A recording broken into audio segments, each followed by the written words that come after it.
Shalom, all praises to Yahweh, Ba'ashem, Yahushai, Ba'ashem, HaRakah, Kodash, double honors unto the apostles and elders of Great Millstone who rule well, and Shalom to the hopeful elect. This is Payal of the GMS London camp, and the title of this video will be determined upon upload. But basically what I wanted to touch on was dealing with Israel and Egypt, and how much of a bond, the children of Israel, and really the 2/3 of the children of Israel have 2/3 and the wicked Israelites have with Egypt, all right?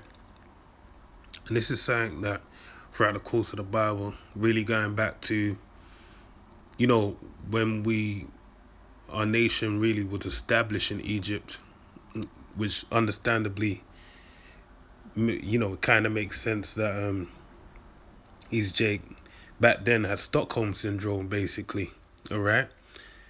Just like in America. Because really, when you meditate upon it, we went into the land due to the dearth through Joseph being placed there through the spirit and power of Yahweh, Ba'ashem, Yahushai, Ba'ashem, HaRakah, Kodash, to have a place of, not salvation, but more, there's a word I'm searching for, a place of refuge, all right, in the land of Egypt. And through that refuge, through process of time, us being made great in the land, ruling in that land as the Hyksos, all right, the shepherd kings, which if you recall, when you read the history of Egypt, it said it was Joseph told our forefathers to basically say that we're shepherds, and the Egyptians looked on it as an abominable lifestyle, basically. That lets you know the Hyksos had to be who? The Jake, all right? Because that was our lifestyle, all right, back then. So we basically, got up in Egypt, made a way to form a nobility, kingship in that place. And to the point where the Pharaoh at the time said that, we have to deal with them wisely. At least they basically take Egypt out of its place. So you can see how, Jake formed it in their mind that, Egypt was their way. They were up, they were doing things, all right? And even when they went into servitude, not knowing no better, slavery should I say, they basically formed a love thing with the land of Egypt. And that was even shown when they exited out of Egypt, right? In the book of Numbers, it talks about them reminiscing over the land of Egypt, about the food that they had over there, and murmuring about being in the desert, basically. And in doing so, basically what was found was, going forth into the land of Israel, into the promised land. Basically, they still held to that, all right? That's why you had Jeroboam bring out the two golden calves, to win over the northern kingdom, all right? And he made a point of saying that they saved them from out of the land of Egypt, all right? And Jeroboam even ran into the land of Egypt when hiding away from King Solomon, all right? And many back and forth with the land of Egypt, all right? Leagues were formed with them, all manner of, friendship. And now we're in the modern day Egypt, all right? Where Israel and the modern day Egypt, the land of America, they basically done the same thing they did back then, all right? Formed a bond of love, which really is unto their own destruction. So Lord, I'm going to get into it, and it'll be an edifying video, and it begins. Isaiah 30:1. I'm going to read through it one time, and then go through and break it down as I go along. So it says, "Woe to the rebellious children, saith the Lord Yahweh, that take counsel, but not of me, and that cover with a covering, but not of my spirit, that they may add sin to sin, that walk to go down into Egypt, and have not asked at my mouth, to strengthen themselves in the strength of Egypt, of Salakia Pharaoh, and to trust in the shadow of Egypt. Therefore shall the strength of the Pharaoh be your shame, and the trust in the shadow of Egypt your confusion. So I'm going to read it through and break it down. So it's Isaiah 30:1 says, woe to the rebellious children. Yeah. Who are the rebellious children the Lord is speaking about right now? As it says, what saith the Lord? Who is that?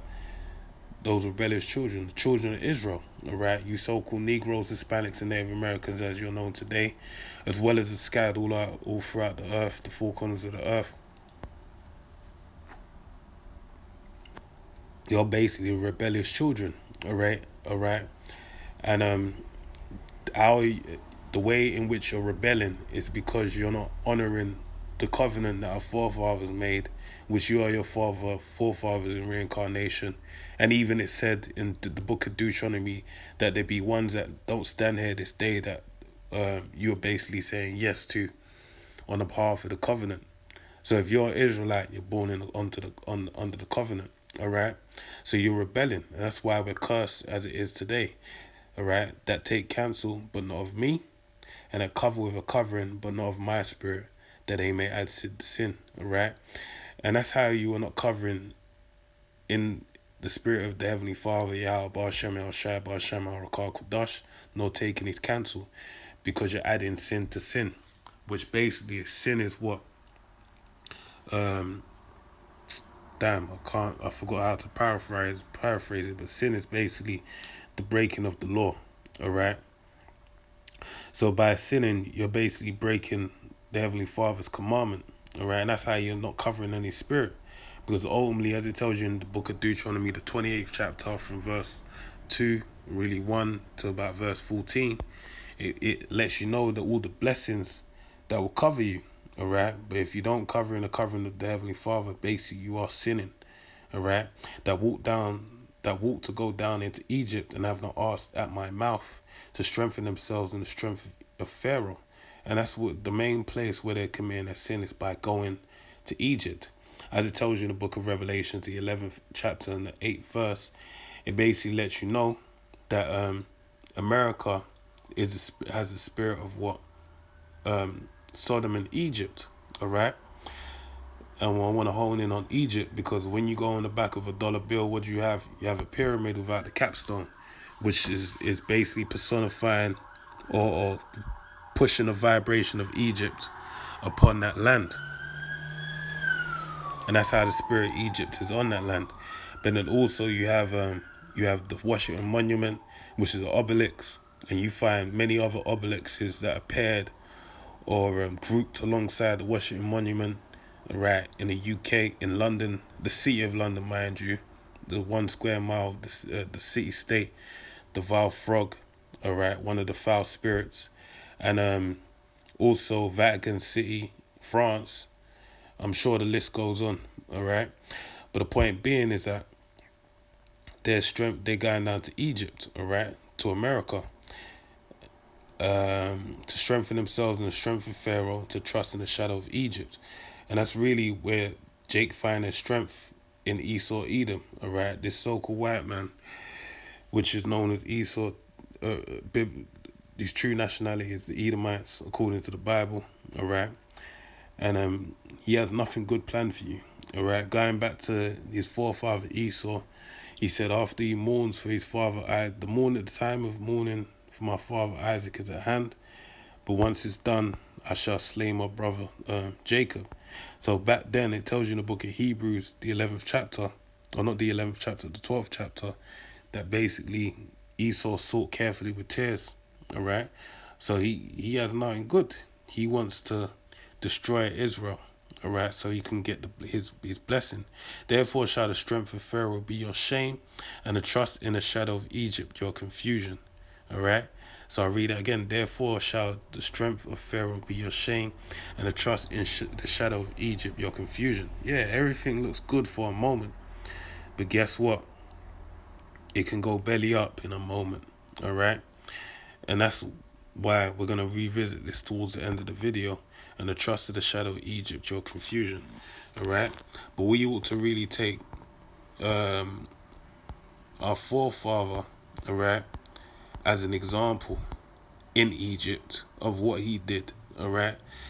Being of the hopeful elect, we ought to take the same stance in this present kingdom of basically turning unto the Lord, all right, and looking for Him for hope and salvation, as opposed to trusting in the shadow of Egypt, all right, because he had, he had the great opportunity before him, but we'll examine what he did. It says Hebrews 11:23, by faith, Moses, when he was born, all right, we understand faith is a subject thing of things hoped for and not seen, all right.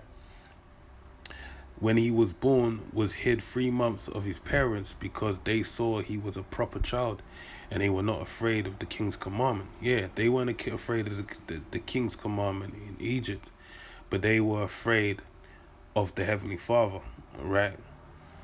And that's how all holy, all the holy people of the Heavenly Father, the choice men, choice people within the nation are, all right. By faith, Moses, when he was come to years, refused to be called the son of Pharaoh's daughter, all right, because he was raised in the house of Pharaoh's daughter, all right. So he basically, see, that's a powerful thing, because they kept, by faith they kept him. Then they put him in a basket and basically wound up going to Pharaoh's daughter, and she knew as one of the Hebrew children, but yet showing you there's a difference between Ham and Israel, all right. But basically, she understood that, but what wound up happening is that his mother was actually paid or entreated. I can't remember how it was written, but basically she wound up taking care of her own child. So the Lord will always create a way, man, whenever you stick to His words.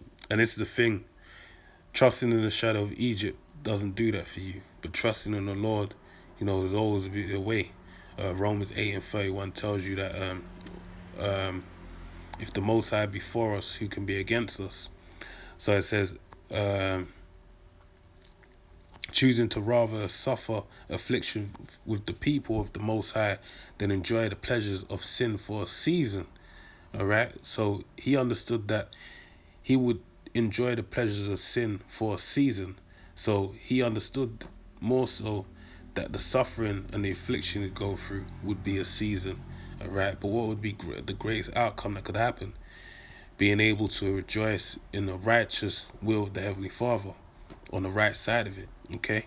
Esteeming the reproach of the anointed greater riches than the treasures in Egypt.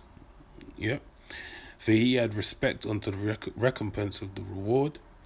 By faith he forsook Egypt, not fearing the wrath of the king, for he endured as seeing him who is invisible. All right? And I'm going to have to shoot up to it just to read it. All right, Hebrews 11:1, then I'll jump to verse 6. Now faith is the substance of things hoped for, the evidence of things not seen.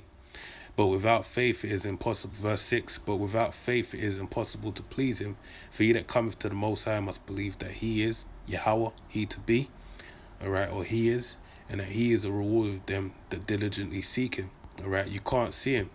We actually, and that's the thing, through faith you understand that we're the visible representation of His invisible power.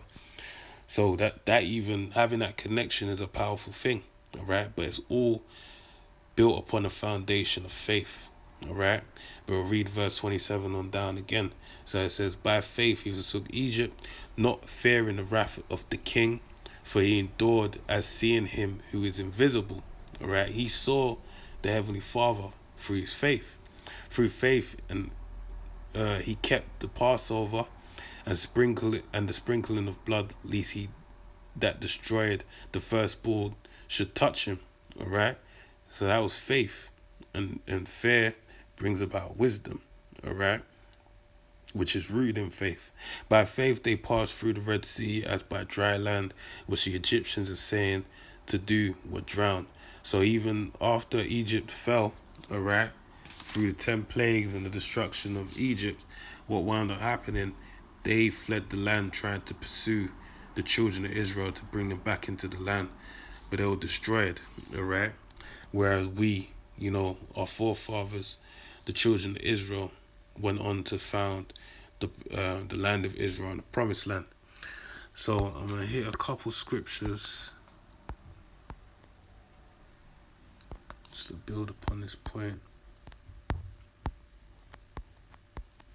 So it's the book of 2 Ezra 15 and 10. Behold, my people is led as a flock to the slaughter. I will not suffer them now to dwell in the land of Egypt, but I will bring them with a mighty hand and a stretched out arm, and smite Egypt with plagues as before, and will destroy all the land thereof. Yeah, so we're in the midst of those plagues playing out right now, all right, with the vid. The vid is basically a curse from the Heavenly Father. And all the things that are happening, this is, the Lord showing his hand basically and bringing about the end of this world, the end of the rule of the heathen, all right? So Egypt, as before, is going to suffer, all right?